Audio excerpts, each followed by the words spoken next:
Salut la team, j'espère que vous allez bien. Alors petite précision avant de commencer la vidéo, je vous fais une petite intro. Dans ma vidéo, du coup, j'ai fait un petit montage, j'ai rajouté quelques sons, quelques cuts par-ci par-là, histoire de fluidifier tout ça, de fluidifier mon récit, histoire que ça soit plus plaisant pour vous et que ça donne une petite ambiance. Voilà, en toute modestie, j'ai fait ça en quelques heures sur un logiciel de montage à l'arrache, donc ne m'en voulez pas si c'est pas tip top, j'en suis désolé d'avance, mais j'ai essayé de faire au mieux malgré tout. Sur ce, après cette longue intro interminable, je vous souhaite une bonne vidéo. Et bonsoir la team, j'espère que vous allez bien, j'espère que tout va bien. Il est temps pour moi de raconter ma petite histoire, ma petite anecdote qui m'est arrivée quand j'étais un peu plus jeune. Vraiment un truc qui m'a marqué. Faites pas attention si je regarde par là, c'est le réflexe de regarder le chat. J'ai du mal à regarder la caméra fixement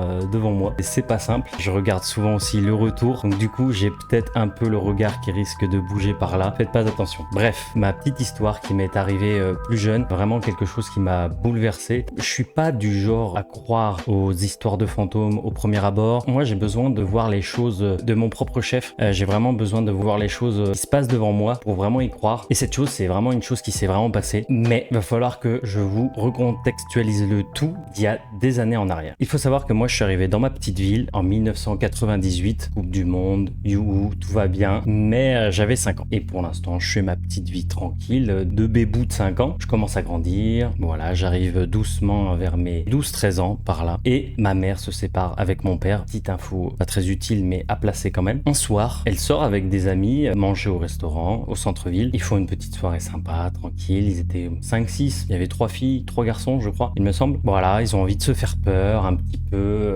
Ils ont envie de continuer la soirée. Et ça faisait déjà un moment qu'ils avaient entendu la rumeur d'une maison dans notre petite commune aux 3 têtes de diable. Il y aurait des phénomènes étranges, il serait passé des trucs dedans, bref, elle a une énergie, une vibes vraiment mauvaise la maison, et c'est une maison qui est souvent en vente, souvent, les personnes qui la louent ne restent jamais très longtemps, 1 à 2 semaines max, vraiment, ou peut-être 1 mois, mais grosso modo, c'est vraiment le grand max, mais je crois que c'était 1 ou 2 semaines que j'ai entendu, et ils se sont dit, bon bah écoutez, on va faire un tour, on va voir ce qui se passe et tout, bref, ils se ramènent devant, les 3 garçons veulent faire leur malin, ils arrivent déjà devant, bon, ils trouvent que la maison elle est chelou, la façade avant, il y a le fameux mur avec les 3 têtes de diable, donc ils regardent un peu aux alentours, la maison elle est verrouillée, bref, et ils font le tour par derrière et ils arrivent à rentrer. Il y avait une petite entrée. Faut savoir qu'en plus c'est des personnes qui ont 30-35 ans, hein. Ma mère elle avait 35 je crois à cette époque, donc lucide, enfin vraiment il y a aucun souci là-dessus. Et les 3 garçons rentrent, commencent à faire les malins et tout, et au bout de genre 2 minutes, vraiment littéralement 2 minutes, ils sont ressortis, ils étaient blancs. Les filles forcément elles réagissent, et ma mère aussi dans le lot, se disent bon arrêtez les gars, vous nous faites une mauvaise blague, arrêtez de nous faire flipper et tout, on sait que vous faites ça exprès pour rajouter un petit truc, tu vois, pour se faire peur. Et pour elle, les garçons le faisaient exprès, hein, c'était un peu leur genre et tout. Et là, vraiment, les mecs ont dit non, vraiment, franchement,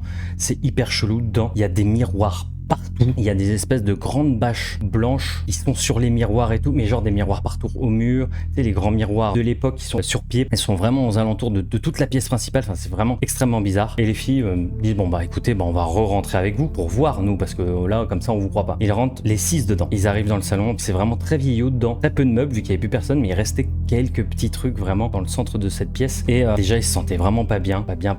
On y voyait très peu. Ma mère me disait on y voit très peu dedans. Il y avait juste la petite lumière qui passait entre les interstices des fenêtres, mais vraiment très sombre, et vraiment il fallait attendre que les yeux s'habituent un peu au noir pour y voir quelque chose. Et en regardant les miroirs, ils ont vu une petite lumière blanche, mais vraiment une boule s'illuminer. Ils ont regardé au niveau de cette petite boule, et elle agitait comme ça, elle avançait tout doucement, et elle faisait le tour des miroirs. Elle s'arrête devant un miroir, et là ils ont vu une silhouette, et ils l'ont tous vu, et ils se sont barrés, mais vraiment barrés. Ils sont ressortis aussitôt, ils sont ressortis en courant, ils sont passés devant la maison, forcément, parce qu'ils ont dû faire le tour, et en passant devant la maison, il y a le fameux mur qui est à côté de la porte d'entrée, où il y a les 3 têtes de diable. Il faut savoir que ces 3 têtes de diable, c'est un mur qui est vraiment en façade, et du coup, pour pouvoir vendre cette maison, c'est pas vendeur avec ces 3 têtes là, mais en plus, c'est vraiment 3 têtes de diable qui sont vraiment gravées dans le mur. C'est pas dessiné, graffé, c'est gravé dedans. On voit bien les formes, on les voit vraiment très bien. T'en as une qui est un petit peu plus noircie en haut, et t'en as 2 autres têtes de diable un peu plus blanches sur les côtés. Ça fait comme un triangle en fait. Et ce mur a déjà été cassé 3 fois. 3 fois, le mur a été refait et les têtes de diable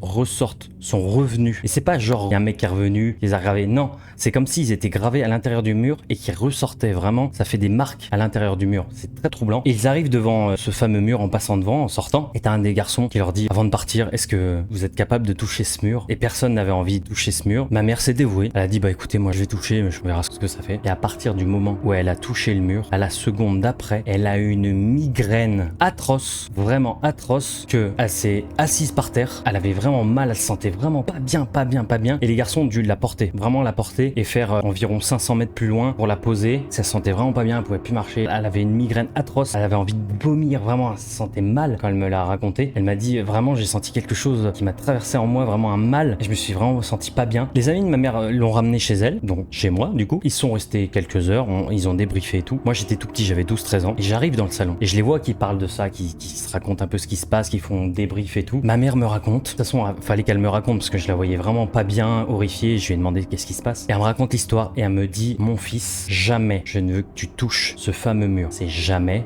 jamais, jamais, jamais tu ne touches à ce mur. Et franchement, ça m'a mis froid dans le dos. Je me suis senti vraiment pas bien. Il faut savoir, c'est que lorsque les amis de ma mère finissent par partir lors de cette soirée, ma mère va se coucher, encore un peu déboussolée par tout ce qui s'est passé. Vraiment, du moins, elle essaye de s'endormir vraiment pas bien. Moi, je suis dans ma chambre à ce moment-là. Et là, on entend un grand...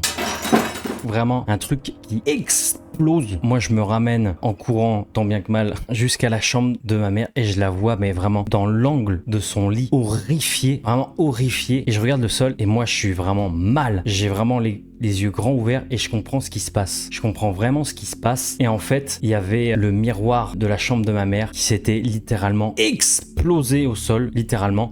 Et c'est pas genre le petit miroir qui est tombé, qui s'est cassé. Non, c'est vraiment le miroir un peu ancien sur pied là. Vraiment les miroirs qui sont assez lourds et ça ne peut pas tomber comme ça. C'est impossible. On l'a toujours mis là et il n'y a jamais eu aucun souci. La fenêtre était fermée, il n'y avait pas de vent, il n'y avait rien. Et le machin, c'est vraiment littéralement explosé au sol sans aucune raison. Et ma mère, je la vois horrifiée et elle me répète: je suis sûr qu'il y a quelque chose qui m'a suivi. Je suis sûr qu'il y a quelque chose qui m'a suivi. Elle était persuadée qu'elle avait ramené une sorte d'entité. Et je vous jure, on a eu plein de trucs un peu chelous par la suite. Et on n'était pas bien. Et pendant des années, ma mère, elle a vraiment cru qu'elle avait ramené de mauvaises ondes. Vraiment quelque chose de pas très sain. Et vraiment, je revois la scène. C'était vraiment hyper bizarre et hyper stressant. Et on n'a eu aucune explication à ça. Et je vous jure, c'était pas possible que ça soit tombé tout seul. C'était vraiment dans un coin. C'était là depuis des mois et des mois. Il n'y a jamais rien eu. Et le fait qu'il n'y ait pas de vent, pas de... Il y avait personne qui était là, ma mère était seule dans sa chambre et elle dormait et vraiment le machin s'est littéralement explosé au sol quoi. Et ça m'a beaucoup travaillé cette histoire de maison aux 3 têtes de diable. C'est une maison qui est quand même assez connue mine de rien dans ma commune. On sent qu'elle a une énergie un peu négative. Les années passent, je grandis, j'arrive dans la vingtaine, on va dire 21, 22, plus jeune, plus fourbe aussi. C'est vraiment l'époque 2013 par là, tu vois, vraiment l'époque où c'est les films found footage, on est à la Slender, les trucs comme ça. Et avec ma meilleure amie et d'autres potes, mais souvent avec ma meilleure amie, on aimait bien se faire peur, bien aller dans des endroits bizarres, on s'est fait souvent peur, on était maso, vraiment de l'urbex, mais il y a plusieurs années on faisait ça. Et un soir, elle était pas là, mais on est parti avec 4 autres potes qui aimaient bien aussi un peu se faire peur. On fait une petite soirée tranquille et on s'est dit venez, on va enfin à notre tour voir cette fameuse baraque là, parce que ça fait des années qu'on en entend parler, des années qu'on sait qu'il se passe des trucs, mais moi je veux voir, tu vois, moi je veux voir, mes autres potes pareil veulent voir si c'est vrai, si c'est pas juste vraiment une rumeur qui est grandissante, vraiment quelque chose qu'on embellit, on voulait voir vraiment cette chose de nos propres yeux. Donc on y va, on arrive devant et on voit que le mur, encore une fois, a été refait il y a quelques semaines, qui a été recassé entre temps. Pourtant, il y a 10 ans qui se passent, pratiquement. Et la maison est encore en vente, tu vois. La maison, elle a jamais trouvé d'autres personnes à louer. C'est pareil, ça restait des semaines et ça repartait. Et depuis, allez, au moins 5 ans, elle était en vente sans qu'il y ait personne dans cette baraque. Et vraiment, il y avait encore le panneau à vendre. On arrive devant et on voit le mur fraîchement refait. Parce que pour la vente, vaut mieux refaire le mur, hein. On peut pas vendre ça avec des 3 têtes de diable, ça passe pas. On voit le mur fraîchement refait et les formes commence déjà à revenir. Il y avait les formes qui se redessinaient. Et je vous le dis, c'est pas possible en fait que ce soit quelqu'un qui les refait. C'est comme si les formes ressortaient du mur, qu'elles y étaient déjà présentes mais qu'elles ressortaient. Et on voyait moins les têtes de diable, mais on voyait toujours les formes. Je vous mettrai peut-être une photo par là ou sur Discord, je verrai, mais on voit vraiment des marques et des formes qui ressortent. Et je vous jure que moi, quand je l'ai vu la première fois il y a plusieurs années, on les voyait mieux que ça, on voyait vraiment très clairement 3 têtes de diable. Là on les voit moins, mais comme si en fait elles ressortaient tout doucement avec le temps, les mois, les années du mur. Et c'est vraiment troublant. Alors déjà il faut savoir qu'on n'y a pas touché du tout, vraiment on voulait vraiment pas prendre ce risque là, mais on a quand même été curieux, on a voulu rentrer. Donc moi je me souviens que ma mère m'avait dit qu'ils étaient passés par derrière, on essaye derrière, tout est fermé, impossible. Devant la porte, on essaye, on fait un truc pas très légal, on essaye un peu de la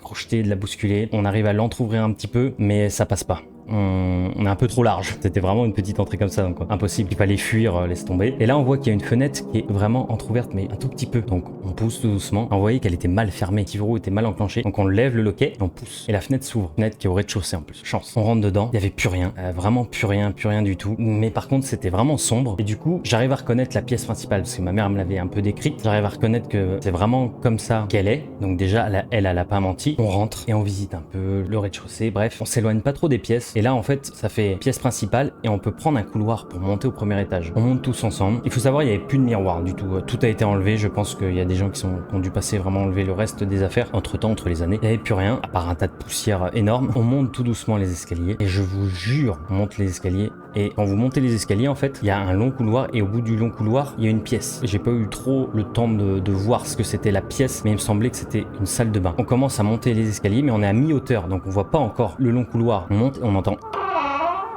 vraiment le bruit de la porte qui s'entrouvre. Donc déjà on s'arrête, on se regarde, pas bien. Et on commence à finir de monter les escaliers. On est vraiment au bout du couloir, quoi. Vraiment en haut des escaliers, au bout du couloir. Et il y a le long couloir au bout, avec une pièce de salle de bain, ou ce qui ressemble à une salle de bain. Et je vous jure, il y a la porte qui est entrouverte, mais comme ça.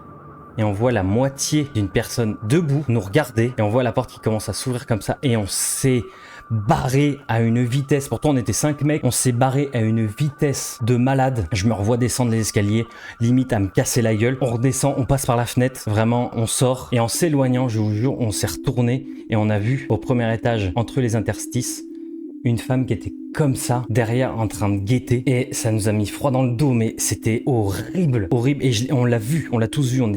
J'étais pas tout seul à le voir. Les cinq personnes ont vu cette silhouette et ont vu une personne derrière cette putain de fenêtre. Et on était vraiment pas bien. Et on s'est barré en vitesse, en bagnole. Et on s'est dit, jamais on retourne dans cette baraque. Plus jamais.